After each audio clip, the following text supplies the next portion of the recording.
Hello, hali gani mtazamaji wa Yonya TV Online?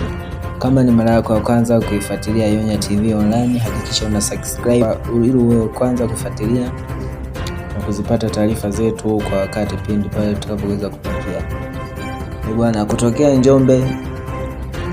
barabara ya wilaya ya Ludewa kuja Njombe imekuwa kama ni kilio kwa wasafirishaji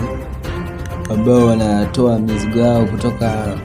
Ludewa kuleta Njombe na kwenda mikoa mingine mbalimbali, kwa sababu kuwa na miundombinu mibovu ambapo magari yanakwama na kupangana barabarani kwa sababu barabara hiyo haijakamilika kutokana na kusimama kwa ujenzi huo ambao wa kiwango cha lami ambao ulikuwa umeanza toka kipindi cha Magufuli, ambapo changamoto hiyo hasa ipo katika kipande cha Itoni Lusito ambako kuna ujenzi ulitakiwa uwe unaendelea lakini ulisimama. Sasa mbunge wa viti maalum mkoa wa Njombe kwa tiketi ya chama cha ukombozi wa umma CHAUMMA Sigrada Mligo